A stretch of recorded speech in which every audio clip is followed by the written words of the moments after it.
When I was 10, my father died unexpectedly. Then the lawyer asked if I wanted to stay with my mother, or take the 200 million my father left behind. In my past life, I cried and begged for my mother. In the end, she took my father's death benefit, and immediately married the neighbor Wang. Oh no, I mean Uncle Zhao. I became the burden in their eyes. In the end, I worked myself to death on a construction site. I was only 28 when I died. Looking back at that pitiful, ridiculous life, I was utterly stupid from start to finish. Now the crossroads of fate appears again. The woman in front of me cries like pear blossoms in the rain. Dad, how could you leave? How are we, a widow and an orphan, supposed to go on? She wails heart-wrenchingly, her body limp like mud. If no one were there to hold her up, she would collapse to the ground at any moment. In my past life, I was fooled by this act of hers. I thought she was truly grief-stricken. I thought she couldn't live without me. So I rushed over and hugged her legs, crying and yelling that I had to be with her. And what happened? She took the compensation my father bought with his life. Within 3 months, she happily remarried. She married the man she always called Uncle Zhao, who had been taking care of us. My father's ashes weren't even cold yet. That man moved into our house. He slept in the new bed my father once slept in. And I became the extra, unwanted presence. I became the burden they didn't want around. Zhao Chong had a son 2 years older than me. He treated me like a thorn in his side. To please that stepson, Li Lan beat and scolded me without mercy. The money my father left behind became the capital for their family to eat, drink, and have fun. It became my stepbrother's ticket to impress girls and flaunt wealth. Meanwhile, I had to collect scraps just to afford tuition. I was kicked out to work before even finishing high school. They called it making a man independent early. I carried bricks on construction sites for 10 full years. Finally, I collapsed from overwork. I fell onto a pile of scorching steel bars, and I never woke up again. Now I'm back. Li Lan pulls my hand and says, "Don't be afraid, Xiao Ning. From now on, Mom will take good care of you." She hugged me, her tears and snot smearing all over my face. But deep in her eyes, something was hidden. A barely noticeable urgency and greed. Seeing this, I didn't cry or make a scene like in my past life. I just quietly watched her performance with cold eyes. Then my dad's old friend walked over. Also his lawyer, Uncle Zhou. Lawyer Zhou sighed and patted my shoulder. Then he took a document from his briefcase. Lawyer Zhou said, "Li Lan, Xiao Ning. This is the will Ninggu made before he passed." Lawyer Zhou's voice was exceptionally heavy. Ninggu considered all possibilities. He has assets totaling 200 million. They have already been notarized. Now there are 2 choices. First, Xiao Ning stays with you. This money will be kept as compensation and child support, managed by you on his behalf, until Xiao Ning becomes an adult. Upon hearing this, Li Lan's breathing instantly quickened. A frightening gleam lit up her eyes. She stared fixedly at the will. Second, if Xiao Ning chooses not to stay with you, the money will be transferred to a trust fund, managed by me on his behalf. Xiao Ning will have sole control over it, and you, Li Lan, will receive none of it. The air seemed to freeze instantly. Everyone's gaze focused on me, this 10-year-old child. Li Lan's body went stiff. She stared at Lawyer Zhou in disbelief, as if to say, "How could you propose such a choice?" Then, she immediately put on a heartbroken expression, and held me tightly in her arms. Li Lan wailed, "Lawyer Zhou, how can you say such a thing? How could I ever abandon my son? Xiao Ning is my whole life." She wailed loudly while pinching my arm. Pinching my arm, she viciously threatened in my ear. "Ning Yi," she hissed. "Say one wrong word, and I'll beat you to death. You're my son. Your money is my money." In my past life, those words made me tremble with fear. I was also moved when she said, "Mom can't live without you." But now, I only feel a wave of nausea and disgust. I can feel her hand trembling as she pinches me. Not from grief, but from excitement and nervousness. 200 million. She had never seen so much money in her life. She was already fantasizing about the days after getting the money, dreaming of a happy life eloping with Zhao Chong. Slowly, bit by bit, I began to break free from her suffocating embrace. After breaking free, I lifted my head, meeting the stunned gaze of Lawyer Zhou. I spoke clearly, word by word. "Uncle Zhou, I choose the second option. I choose the 200 million. The entire funeral hall fell into dead silence, so quiet you could hear a pin drop. A needle falling to the ground would have been audible. Everyone froze as if a pause button had been pressed. They stared at me in shock, mouths agape. The sorrowful expression on Lilan's face instantly froze. Then it cracked, inch by inch, finally turning into shock and disbelief. Lilan shrieked. Ning-yi, what did you say? Her voice was so piercing it felt like it would tear through eardrums. Calmly, I repeated myself. My voice was soft, but it struck like nails. I said I don't want you. I want the money. Lilan screamed. Are you crazy? You unfilial son. I'm your own mother. Lilan completely lost control. She lunged at me like a hysterical woman, raising her hand to slap my face. But her wrist was caught by a large hand. The one who caught her was Lawyer Zhou. Lawyer Zhou said, his face iron gray. Lawyer Zhou said with a grim face, Lilan, please calm down. This is in front of Brother Ning's memorial. And this is Xiaoyi's own choice. What does a little kid like her know? You must have taken her away. Lawyer Zhou disgustedly shook off her hand and said, let me say it again. This is Brother Ning's will, it has legal effect, since Xiaoyi has made her choice. I will immediately initiate the relevant procedures. From now on, you are no longer her legal guardian. Lilan was completely stunned. She looked at me, her eyes full of malice and unwillingness, as if looking at a mortal enemy. She probably couldn't figure out why her usually cowardly and obedient son would suddenly become so strange and cold. I couldn't be bothered with her anymore. I walked over to Lawyer Zhou, tugged at the hem of her clothes and asked, Uncle Zhou, did my dad already know? Lawyer Zhou's body jolted. She crouched down and looked seriously into my eyes. After a long while, she nodded painfully and said, your father was a smart man. He loved you so much. Those words made my eyes instantly red. Yes, my dad was such a smart man. How could he not see through Lilan's fickleness? He only endured it silently, to give me a complete family, until he was diagnosed with terminal illness and had little time left. Only then did he pave this escape route for me. In my past life I was so foolish. I personally destroyed my father's last love. In this life I won't make the same mistake. I choose the 200 million. Lilan was eventually dragged away by the relatives.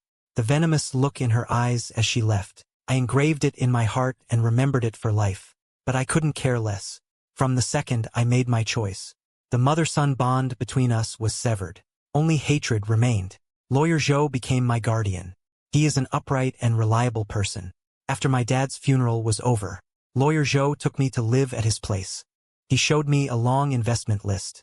These are all projects my dad and I researched before he passed away. But I flipped straight to the last page. Uncle Zhou, sell all of these earlier ones. Lawyer Zhou was taken aback and said,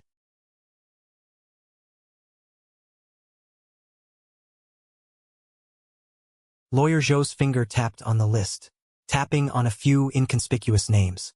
Put all the money into these companies. Lawyer Zhou said without understanding. What about the rest? What kind of companies are these? Never heard of them. Xiaoyi, investing is no joke. Uncle Zhou, do you trust my dad? He was stunned for a moment, then, of course I do. He immediately nodded and said, then trust me this once too. My dad told me this in a dream. I could only use that lame excuse. But Lawyer Zhou looked into my eyes. Those eyes were so calm they didn't seem like a 10-year-old's. Somehow he nodded without thinking. What he didn't know was, the few names I pointed out would shake the entire world this year. They would become the most massive business giants. And I would be their most mysterious shareholder behind the scenes. After making all these arrangements, I completely relaxed. I set a brand new life goal for myself. Lie flat. Yes, just lie flat. In my past life, I worked myself to death. In this life, I want to live like uncle and auntie. I had Lawyer Zhou find me the best private school.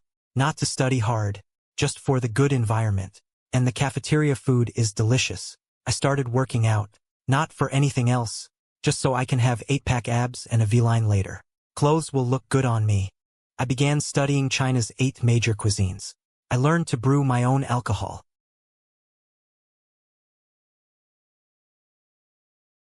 Later, I handed it off to Lawyer Zhou. He helped me assemble a professional team. The leader was a man named Old Wu, a Wall Street elite. I poached with triple his salary. I had only one requirement for him. Don't bother me. Handle your own affairs. If you can't handle it, let it go bankrupt.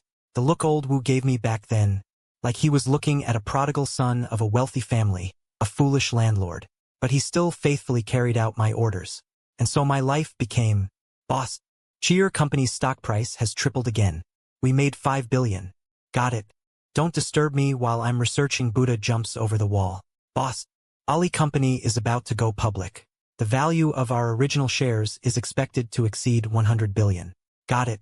Help me taste this new batch of rice wine I brewed. Boss. That piece of land you casually bought last time. The government plans to turn it into the new district's central business district. Its value has skyrocketed 100-fold. Old Wu gradually got used to my laid-back state. He even started proactively filtering out those unimportant business deals worth a few billion. And I ventured further and further down the path of coasting. The wealth under my name grew like a snowball, wildly multiplying. But numbers had become numb to me. I only cared about how to make myself more comfortable. I became a mysterious legend among the top billionaire circles. No one knew who I was. They only knew there was a mysterious Mr. Ning, whose wealth rivaled a nation, yet was rarely seen, like a dragon that shows its head but not its tail. Until I turned 18, when a woman appeared, shattering my peaceful coasting life. Xiao Wanqin, my former fiancé. The engagement between Xiao Wanqin and me was a child betrothal arranged by my grandfather. After my father passed away, our family fell into decline, and no one brought up this marriage anymore. But no one expected that the inheritance my father left behind would, 10 years later, ferment into a massive business empire. Though I deliberately kept a low profile, the resurgence of the Ning family still caught the Xiao family's attention. So on my 18th birthday, old Master Xiao brought his precious granddaughter. The wife came to the door, under the pretense of fulfilling the marriage contract from years ago. The first time I saw Xiao Wanqin was in the living room at Lawyer Zhou's house. She was wearing a tasteful white skirt suit. Her long hair was pinned up meticulously at the back of her head. Her face was made up with delicate, light makeup. Beautiful, yes, but like an iceberg, exuding a chill that warned others to keep their distance. She was the epitome of a strong career woman, raised to be the heir of her family. Rational, powerful, and calm. They said that at 20, she had already earned a double doctorate. At 22, she took over the family business. Ruthless in her methods, she made even the wiliest old foxes in business wary of her. Her world consisted only of career, interests, and data. She regarded emotions as the most useless weakness. Please have a seat. She sat down across from me, crossing her legs. Her gaze, like a scanner, swept over me from head to toe, with undisguised scrutiny and contempt. At that moment, I had just come back from the gym. I was wearing a loose tracksuit, my hair still damp with sweat. I responded lazily, leaning back on the sofa, casually picking up an apple and taking a bite. My attitude clearly displeased her. She furrowed her brows slightly. I heard you stopped studying after graduating from high school. Studying is too tiring. So what are you doing now? Working out, cooking, brewing wine, researching the best way to lie down comfortably. I answered honestly. A corner of young Wanqin's mouth curved into a mocking smile. So you're just a good-for-nothing playboy. You can see it that way. I shrugged nonchalantly. She let out a cold laugh. The disdain in his eyes deepened. Ningyi, let's be straightforward with each other. This marriage arrangement was a joke from Grandpa. It shouldn't be taken seriously. The man who marries me, Xiao Wanqin, must be someone who can stand shoulder to shoulder with me as a strong person, not a good-for-nothing who only knows how to eat, drink, and have fun. So then, I looked at her with interest. So I hope you will take the initiative to go and talk to my grandpa and call off this engagement, he said in a commanding tone. As compensation, I can give you a sum of money, or in our company, arrange a cushy job for you. I almost spat out the apple in my mouth. Give me money and arrange a job for me? Does she know that the Xiao group she's so proud of, in my eyes, isn't even a fraction of my assets? I watched her lofty and condescending demeanor, and suddenly found it amusing. In my past life, I didn't even have the right to meet her face to face. In this life, she sits right in front of me, speaking in a charitable tone, offering me compensation. I wiped my mouth and said with a smile, "Fine." Xiao Wanqing was stunned for a moment, as if she hadn't expected me to agree so readily. "What compensation do you want?" she resumed, that icy expression. "I don't want money. nor a position. I stood up and walked over to her, leaned down and whispered in her ear. She instinctively tried to pull back, but her body froze. I could smell her scent, that strong smell of perfume. I lowered my voice, speaking in a volume only the two of us could hear. I want you to go tell your grandfather yourself that you're not good enough for my Ningning. Xiao Wanqing's pupils suddenly contracted. She probably, in her entire life, had never heard such arrogant words. She shoved me away and stood up abruptly. Her pretty face flushed red with anger. Ningning, don't be ungrateful. Ungrateful. Face is earned by yourself, not given by others. I sat back down on the sofa and crossed my legs. Miss Xiao, you were the one who looked down on me first. Isn't that right? She looked down at me from above. People like you. Besides being good at being born into a rich family, what else can you do? Idle all day long, eating and waiting to die. What's the difference between you and a parasite? The difference is, I'm happy doing it. I spread my hands. I call the shots in my life, unlike some people who live like a precision machine, even calculating gains and losses for joy and anger. My words clearly hit her sore spot. Her face turned a few shades paler. She clenched her fists. Different paths, no common goals. I'll go annul the engagement myself. From now on, we owe each other nothing. After saying that, she turned and walked away without looking back. That proud figure was like a defeated, yet unbowed white swan. Lawyer Zhou walked out of the study with a worried look. Xiaoyi, aren't you being too impulsive like this? The Xiao family has considerable influence in the capital. Uncle Zhou, don't worry. It was her who wanted to call off the engagement. It's not like I drove her away. Besides, a person who can't even decide their own marriage can't amount to much. I watched the direction Xiao Wanqing had disappeared. There wasn't a ripple in my eyes. In my past life, she was the moon hanging high in the sky. I didn't even have the right to look up to her. In this life, in my eyes, she's just a pitiful person trapped by her family. I'm looking forward to what kind of devastated expression she'll have. That will definitely be interesting. The engagement storm soon subsided. Xiao Wanqing kept her word. Within a few days, the Xiao family formally announced the dissolution of the engagement. I was happy for the peace and quiet. I continued my laid-back life. Old Wu's phone still rang on time every day, reporting how many more small goals I had made. My personal wealth had swollen to a number I couldn't be bothered to calculate.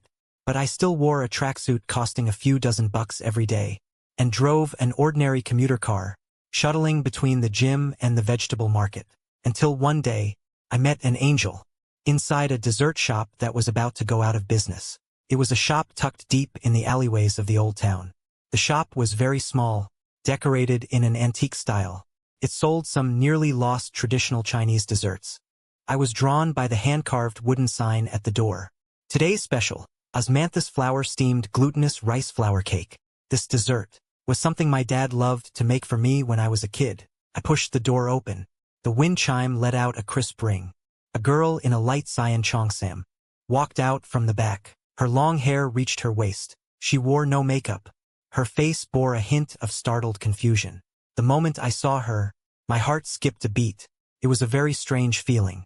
She wasn't as stunningly beautiful as Xiao Wanqing, but she was like a clear spring, pure and clean. It gave people a sense of peace just by looking at it. Do you still have the osmanthus sugar-steamed chestnut cake? I asked, opening my mouth. My voice sounded a bit hoarse. The girl was stunned for a moment. Then she revealed a gentle smile, like a spring breeze brushing across a lake. Rippling rings of waves. Yes, we do. Please have a seat. I'll go get it for you right away. Her voice was also very pleasant, soft and sweet. I found a seat by the window and sat down. Soon, she came over carrying a plate of delicate pastries, walked over, and placed them in front of me. The chestnut cakes were shaped like small plum blossoms, topped with crystal-clear osmanthus sugar, exuding a tempting sweet fragrance. I picked up a piece and put it in my mouth. This is the taste. Exactly the same as my dad used to make. A warm current surged from the bottom of my heart. My eyes actually became a little moist. How is it? Is it good? The girl sat down across from me, resting her chin on her hands, looking at me with eager anticipation. I exclaimed sincerely, "Tastes exactly like my dad's." Really? Her eyes lit up. The recipe for this dessert was passed down from my grandmother. She said very few people still make it nowadays. Your grandmother must have been an amazing person.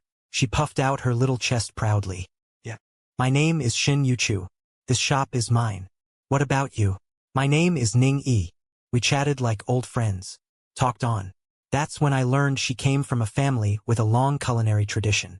Her ancestors were imperial chefs. She had grown up immersed in these traditional crafts. She didn't like the 9-to-5 grind of big companies. So she opened this little shop herself, just wanting to pass on these beautiful flavors. Her values turned out to be strikingly similar to mine. We both love a slow-paced life and share an almost stubborn passion for traditional culture. That afternoon, I sat in that tiny dessert shop and talked with her for a very long time. Sunlight streamed through the curtain, spilling over her, giving her a golden halo. I watched her sparkling eyes as she spoke, and the adorable smile that slipped out unintentionally. Somewhere in my heart, it felt like something had been filled. I suddenly felt that my heart, which had been hardened by rebirth. I went there every day without fail, sometimes to eat a new dessert she had created, sometimes to drink a cup of tea she had brewed herself. More often than not, I just sat there quietly watching her busy herself. She was very busy, only her in the shop, preparing ingredients, making the goods, serving customers, and cleaning up. She did everything herself, but she never complained. A contented smile was always on her face. I began to learn to help her. At first, I helped wash dishes. Then I helped pick vegetables. Later, she even allowed me into her back kitchen to watch her make desserts. Her kitchen wasn't big, but it was kept neat and orderly. All the utensils were arranged neatly. She was very focused when she worked, like a devout artist. Watching her slender hands transform ordinary ingredients into exquisite pieces of art was a pleasure. Once I was helping her carry a heavy bag of flour because I had just finished working out. I was only wearing a tight workout tank top. Shin Yuchu stood behind me, watching my muscles tense from the effort. Her cheeks flushed. Ningyi, you have a great body. I put down the bag, turned around and deliberately puffed out my chest. Want to feel it? I thought she would shyly run away, but instead, she actually reached out her hand. Her fingertips were slightly cool, with a faint sweet scent of glutinous rice. They gently poked into the grooves of my abs. Firm. She looked like she had discovered a new world. Her eyes went wide and round. My body tensed up instantly. A wave of heat rushed from my abdomen straight to my head. I had lived 2 lifetimes, and this was the first time I had been teased like this by a girl. Seeing her innocent and curious expression, I didn't know whether to laugh or cry. I grabbed her restless little hand. Her hand was very soft, as if it had no bones. I lowered my voice and leaned close to her ear. Her face flushed red instantly, like a ripe apple. She quickly withdrew her hand, turned around and ran out of the back kitchen. Watching her fleeing figure, I couldn't help but laugh. This girl was really adorable. In the course of our daily interactions, our relationship gradually warmed up. We had endless common topics, from food to winemaking, from kunku opera to the guqin. I found that she was like a treasure, always able to bring me new surprises. She could play the guzheng, could paint ink wash paintings, and could even make her own rouge. She was like a maidservant who had traveled through time from ancient times, exuding classical charm all over.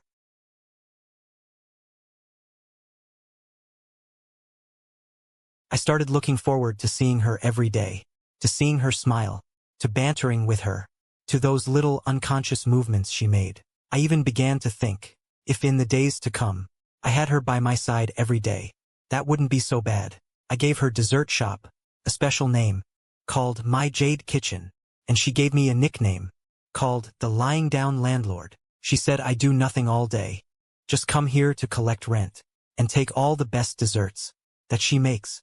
I know that between us, there's just one thin layer of paper, and what broke through that layer was an accident. That day, a rich second-generation guy in a sports car came to the shop and fell for Shin Yuchu at first sight. He was slick and oily with flippant words. Right away he tried to buy out the whole shop and have Shin Yuchu accompany him. Shin Yuchu naturally refused. The rich guy flew into a rage out of humiliation and started causing trouble in the shop, smashing quite a few things. I happened to be in the back kitchen at the time, working on a new recipe, heard the commotion outside, and rushed out immediately, saw the shop in shambles, and Shin Yochu's little face, scared pale white. A surge of inexplicable anger rushed up inside me. In both my lives, I've never been this furious. I stood in front of Shin Yuchu, stared coldly at that rich guy. Get out. Who the hell are you? Dare to meddle in my business. The rich guy arrogantly pointed at my nose. I said nothing, just took out my phone and dialed Old Wu's number. Old Wu, check a license plate for me.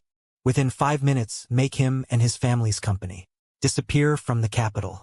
The rich guy froze for a moment, then burst into loud laughter. He scared me to death. You think you're in a movie? He'll make my family disappear in 5 minutes. Do you know who my dad is? I looked at him calmly, like I was looking at a dead man. Within less than 3 minutes, the rich second generation's phone rang. He answered the call. The smile on his face instantly froze. What did you say? The company's accounts have been frozen. All collaborations have been cancelled. How is that possible? Who did we offend? His voice trembled with fear. Finally, he fell to his knees with a thud. The phone slipped from his hand. He lifted his head, looking at me as if I were a monster, his lips quivering. He couldn't utter a single word. Can you get lost now? I said calmly. He scrambled out. He didn't even bother with his flashy sports car. The shop fell silent again. Shin Yuchu looked at me. Her beautiful eyes were filled with shock and a hint of admiration. You. I turned around and looked at him. Tenderly, I wiped away the tear stains on his face. Don't be afraid. I'm here. Having said that, I didn't wait for his reaction. I lowered my head and kissed his slightly cool lips. Shin Yochu's lips were as soft as I had imagined, with the sweetness of osmanthus candy. He first stiffened, like a frightened fawn, then slowly relaxed, clumsily responding.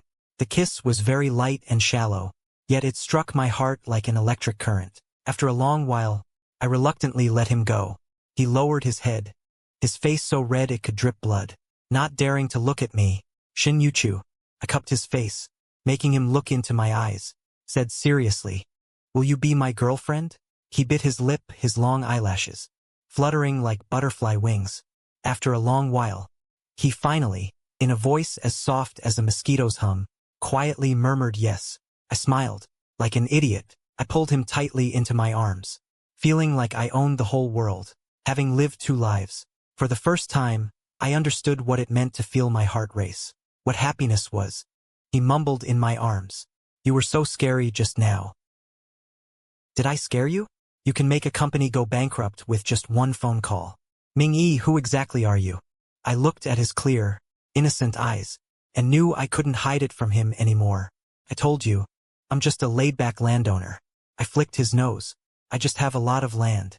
I told him my story, selectively. Of course, I didn't mention the secret of being reborn. I only said that my father left me a huge inheritance. I used that money to make some investments, and earned a bit of money. Shin Yuchu blinked. A bit of money? Money that can make a company go bankrupt in 5 minutes. How much is a bit? I thought for a moment, and said in a way he could understand. It's probably your dessert shop. I could probably buy tens of thousands of your dessert shops. Shin Yuchu gasped. He counted on his fingers for a while, then looked at me in shock. You're 100 billionaire. I nodded. He fell silent. My heart was a little uneasy.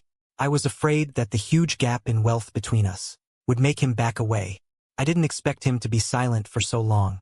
Suddenly he lifted his head and looked at me with a serious expression. Ningyi, listen carefully. From now on, your money is my money. My money is still my money. I was stunned for a moment, then burst into loud laughter. I picked him up and spun him around several times. Okay, whatever you say. My Yushinfang ancestral hall. He was dizzy from my spinning, could only rub my neck, letting out a silvery laugh. I knew I hadn't chosen the wrong person. What I love is Shin Yuchu himself, not the halo of the Fu family on him. After being with Shin Yuchu, my laid-back life became colorful and vibrant. We researched new desserts together, brewed new wines together. He would drag me to the morning market to haggle over a single cent, arguing with the vendor until red in the face. I would also take him to eat at Michelin 3-star restaurants, letting him taste cuisines from around the world. He likes to touch my abs, says they feel great, like a washboard. I like to kiss his Adam's apple, watching his cheeks flush from the shiver. We were like all couples in love. Sweet nights. Lao Wu commented that he was about to die from the dog food every day. Boss, this is the acquisition case of Huangyu Group. Needs your signature. Put it there. I'll make a rock sugar pear for Yuchu first. Boss, this is the invitation to the European Royal Banquet.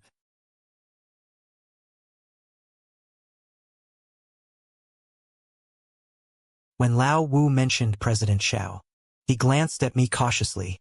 My hand paused for a moment. The name Xiao Wanqing. I haven't heard in a long time. I asked indifferently, what does he want from me? Old Wu explained. The Xiao Group has recently run into cash flow problems. They urgently need a large investment. They found out that Yifan Shunfeng is doing well and want to seek cooperation. Yifan Shunfeng is the investment company I had Old Wu set up, and also a tiny corner of my vast business empire. But even this tiny corner, to the Xiao Group, is a behemoth they have to look up to. How the tables have turned. Back then, that aloof, iceberg CEO who said I wasn't worthy of him, now has to come begging me for investment. A playful smile curled at the corner of my mouth. I told him, if he wants to talk, he can come to my Imperial Kitchen in person. Imperial Kitchen is Yu Chu's dessert shop. Old Wu looked bewildered. Tell him to bring his proposal, so I can see his sincerity. I can't wait to see. When Xiao Wanqing sees me together with Shen Yuchu, and sees that the trash he once looked down on the most has now become someone he must look up to, what a brilliant expression that will be. I'm really looking forward to it. When little Wanqing arrived, I was in the back kitchen making Shen Yuchu his favorite crab roe soup dumplings. I was wearing a white chef's coat, with an apron tied around me, and flour still on my hands. Shen Yuchu was like a little cat, hugging me from behind around my waist, his chin resting on my shoulder, sneaking bites of the crab roe I had just steamed, while giving me instructions. The pleats here aren't pretty. Come out. Oh dear. They're only showing, you idiot. This one barely passes. Your master, approve. I let him fool around. From time to time, I turn my head, kiss him on the cheek. The kitchen was filled with the aroma of food, and the sweet atmosphere between us. It was at that moment that Xiao Wanqing pushed the door open and walked in. She was wearing a black professional suit today. Her hair was still combed meticulously. Her face bore exhaustion and anxiety, but she still tried her best to maintain her icy CEO facade. When she saw the scene before her, she was completely frozen in shock. She probably never dreamed in her wildest imagination that the legendary, mysterious, and all-powerful boss behind smooth sailing would actually be the very person she had once looked down upon the most that useless waste. Moreover, what she never expected was that this waste was now wearing an apron in the back kitchen of a small dessert shop, cooking soup for a girl with his own hands. And that girl was hugging him intimately, in a posture of staking her claim. Xiao Wanqing's face turned pale in an instant.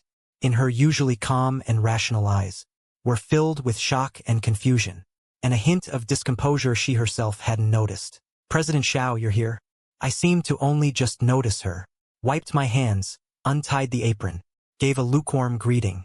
Shen Yuchu, also from behind me, poked out her little head, gazing curiously at Xiao Wanqing, then whispered to me, Ningyi, who is she? She looks really fierce. A beggar. I smiled, pinched her nose. Shen Yuchu couldn't help but laugh. Xiao Wanqing's face instantly turned from white to green, then from green to red. A spectacular display. She clenched her fists. My nails dug deep into my palm. She squeezed out a few words through gritted teeth. Ningyi, don't go too far. Too far? I raised an eyebrow. President Xiao, if I remember correctly, you were the one who said we had nothing to do with each other. Now you come knocking on my door yourself. If you're not here to beg, then what are you here for? I pulled Shen Yuchu over to a table outside and sat down. I placed a steaming basket of soup dumplings in front of her. Try them fresh out of the steamer. Only then did I slowly turn my gaze to Xiao Wanqing. I made a gesture inviting her to sit. President Xiao, have a seat. Whatever it is, just say it. My attitude was casual and dismissive, like I was brushing off someone insignificant. This was nothing like the business negotiation she had imagined. No tension, no verbal sparring, only domination. Naked, all-round domination. Xiao Wanqing took a deep breath, forcing herself to calm down. She pulled out a chair and sat down across from me. She took a thick folder from her bag and slid it in front of me. Mr. Ning, this is the Xiao Corporation's development plan for the next 5 years, along with our current financing proposal. I hope. Stop. I raised my hand to cut her off. President Xiao, I think you've misunderstood something. What? Right now, you're the one begging me, not the other way around. I leaned back in my chair and said slowly, deliberately, I'm not interested in your plan. I only want to ask you one question. I pointed at Shen Yuchu beside me, then pointed at myself. Do you think she and I make a good match? Xiao Wanqing's body went rigid. She stared at me, then at the person next to me, taking small bites of the soup dumplings. Shen Yuchu, with a blissful expression on her face. Her lips moved slightly, but not a single word came out. A match. This question was like a sharp knife, stabbing viciously into her proud heart. The man before her was handsome and wealthy, with immense power and influence. Yet he was willing for an ordinary girl to cook and prepare soup with his own hands. The adoration in his eyes was a tenderness she had never seen before. And that girl, though simply dressed, had a pure smile, clear eyes, radiating a kind of happiness wrapped in being loved. They sat together, like a serene picture of a peaceful life, and herself, wearing an expensive suit, clutching a thick proposal, sat here like a clown, begging for a shred of this man's pity. Once upon a time, she had stood before her, using a condescending tone, to tell her to get out of her world, and now the tables had turned. Overwhelming irony and regret, like a tidal wave, engulfed her, her pride, her rationality at this moment, shattered into pieces. She struggled to speak, her voice hoarse, not sounding like her own. You make a good match. Is that so?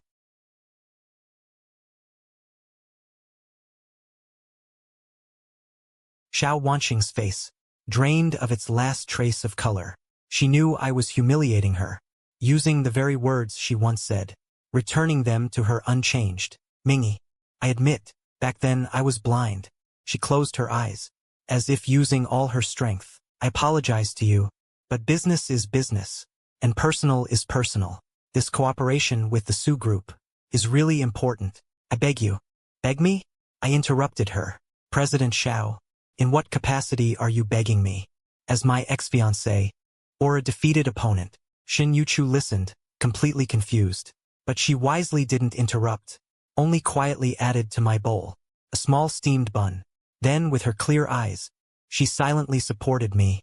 This small gesture, yet caused Xiao Wanqing's defenses to completely collapse. She saw the kind of wordless understanding between us, the intimacy that was in our blood, something she would never obtain.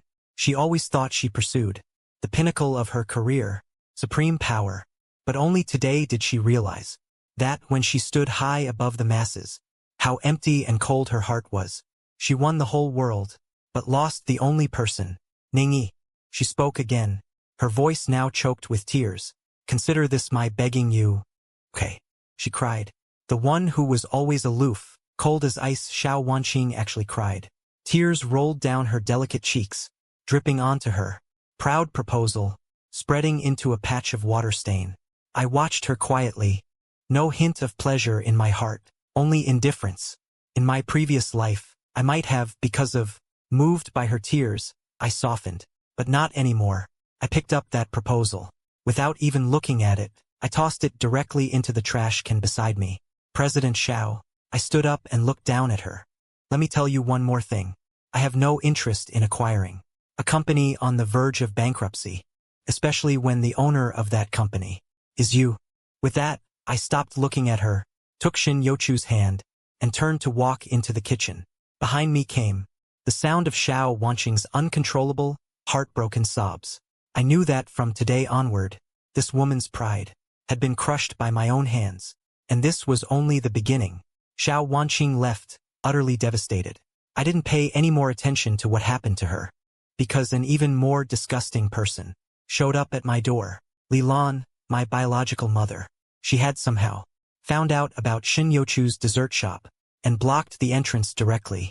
10 years had passed. She had aged a lot and looked much more worn out. The woman who once retained her charm now had wrinkles creeping around her eyes, streaks of silver in her hair.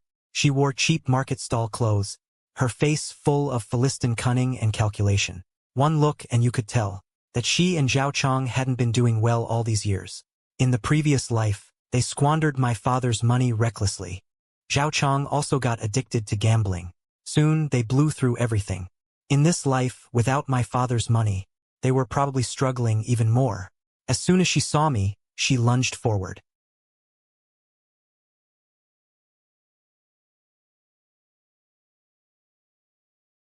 It was her usual crying and wailing act.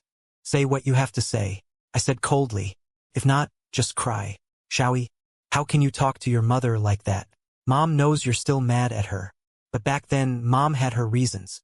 Your Uncle Zhao and I have been through so much these years. He got scammed in business and ended up deep in debt. Now we can't even afford to eat. Shall we? You've made something of yourself now. You can't just ignore your mother. She wiped her tears and started playing the victim. She was about to kneel down. I frowned. Shin Yuchu walked out of the shop.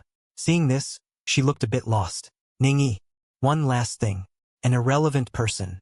I shielded Shin Yuchu behind me, not wanting her to be tainted by such a messy scene. Li Lan shrieked, pointing at Shin Yuchu. How am I irrelevant? I'm her mother. Her real mother. And who are you? A vixen.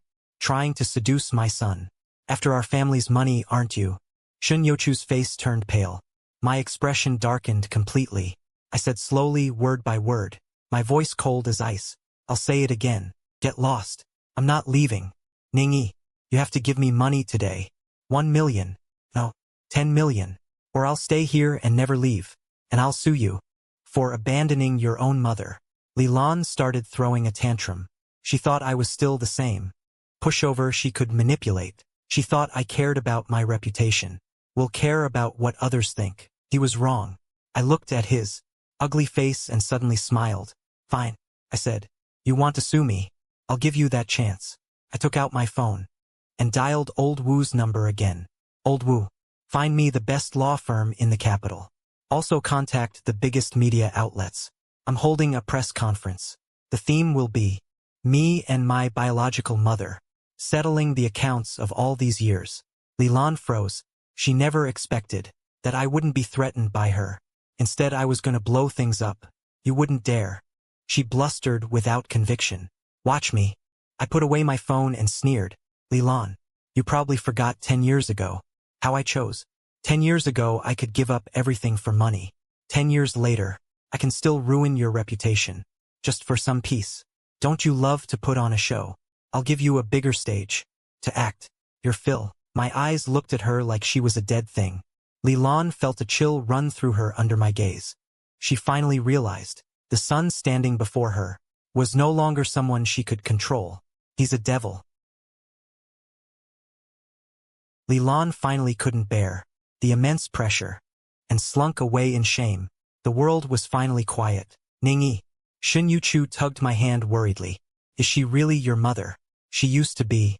I turned my hand and held his, brought it to my lips and kissed it. Not anymore. From now on, you're the only family I have. Shin Yuchu looked at me. Tears of sympathy welled up in his eyes. He didn't ask any more questions. Stood on tiptoe and gave me a warm hug. Don't be afraid. I'll be here for you from now on. I held him, feeling the darkness left behind by my past life, gradually being dispelled by his sunshine. Yeah, I still have him. That's enough. I thought after Li Lan was scared away by me, she would stop there. But I underestimated her shamelessness. A few days later, the internet suddenly flooded with a lot of dirt about me. Mysterious billionaire Ningyi, revealed to be a modern-day Chinshimi, refused to marry a wealthy heiress, abandoned his destitute mother. Today's secret, the rags to riches story of a 100-billionaire, actually built on sucking his own mother dry. Biological mother tearfully accuses. My son was lured away by a vixen. One tear-jerking essay after another portrayed me as an ungrateful, money-grubbing, ingrate bewitched by beauty, while Li Lan became a long-suffering, poor mother abandoned by her son. Shin Yuchu naturally became that vixen who destroyed our mother-son bond. There were also a few candid shots of me and Shin Yu-chu eating at a street-side diner. The public opinion exploded.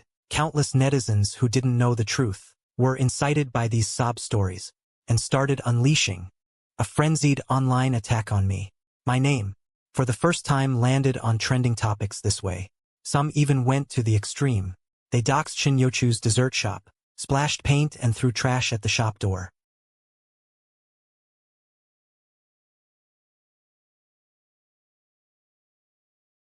Ningy, I'm not a seductress.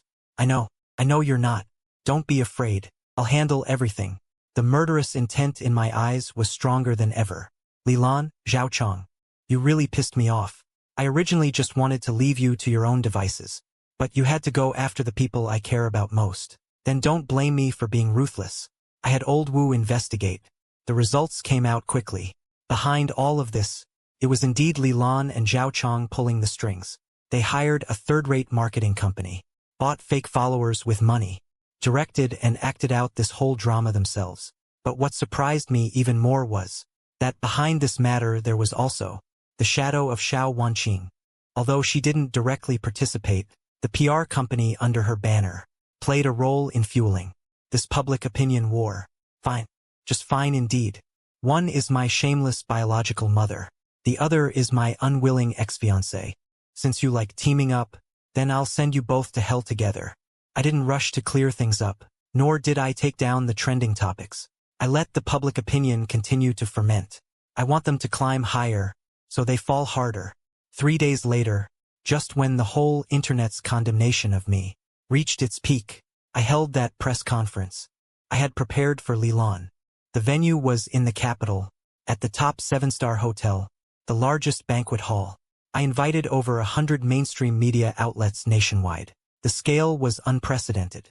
Lilan was also invited to the scene. She probably thought I was going to cave in, give her money to settle things. With a smug smile on his face, Xiao Wanqing also came. She sat in an inconspicuous corner, wanting to see how I would handle things. I wore a well-fitted handmade suit. Holding Shin Yu-chu's hand, I stepped onto the stage. Shin Yu-chu was a bit nervous. Her palms were sweaty. I gave her a reassuring smile. The flashbulbs went crazy. Cleared my throat. Facing the countless microphones and cameras before me, I spoke my first sentence. Hello everyone, I am Ning Yi. I invited you all here today to tell you a story about choices. I told the story from when I was 10 years old, exactly as it happened, from my father's will, to Li Lan's threats, and finally to my decision. I spoke very calmly, without a trace of emotion, as if recounting something unrelated to me. But the entire venue fell into dead silence. All the journalists were shocked.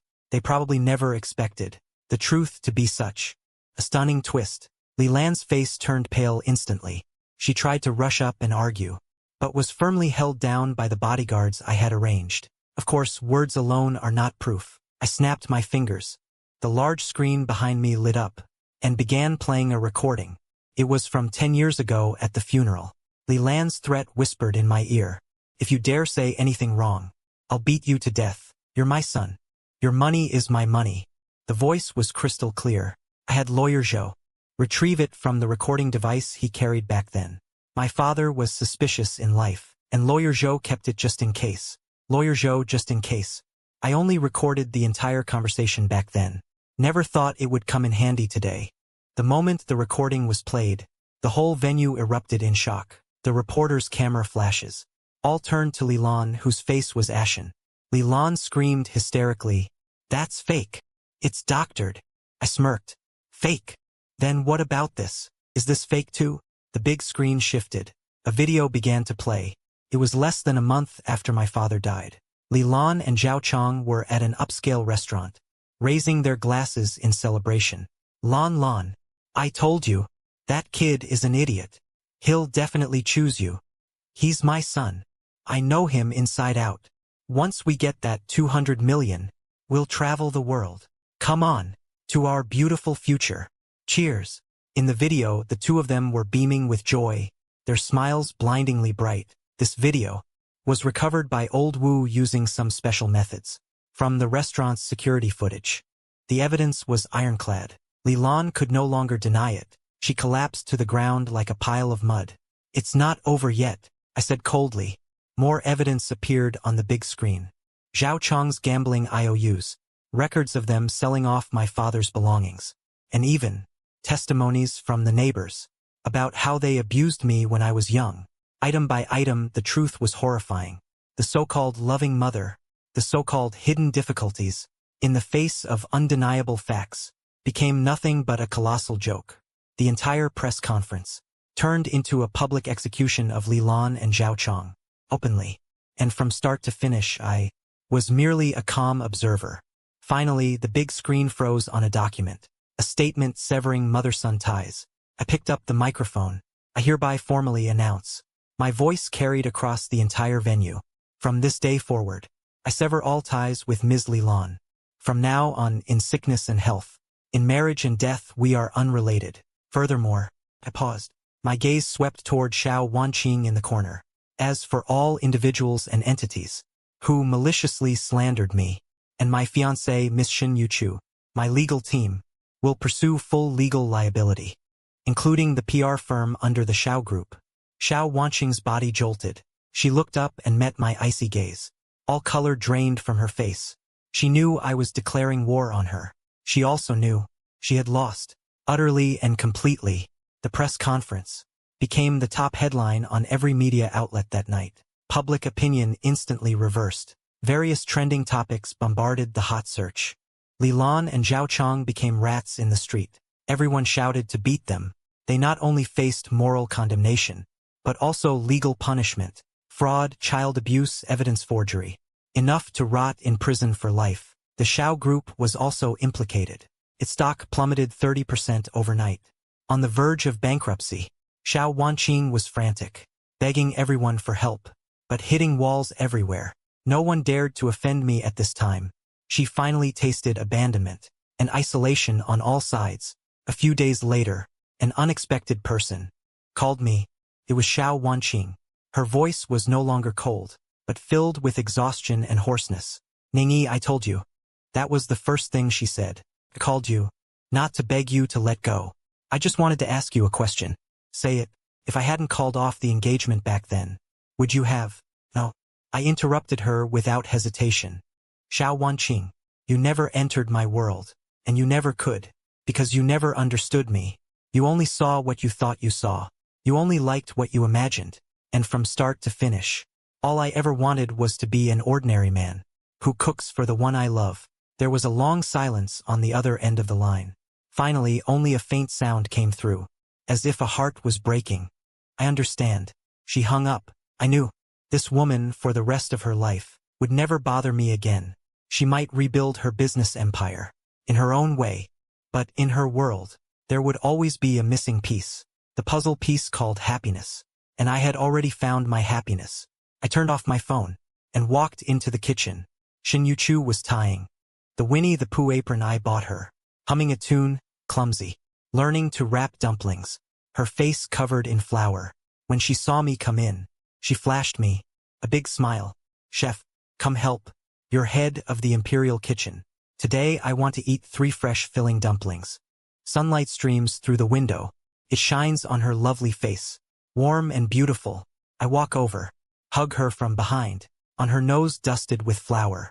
I give her a kiss. As you wish, my queen. Wealth is all fleeting clouds.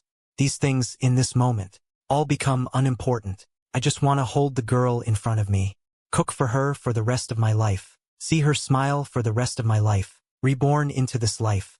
I used 200 million to sever all ties with the past, but never expected to win back the whole world in the end. A world with her in it.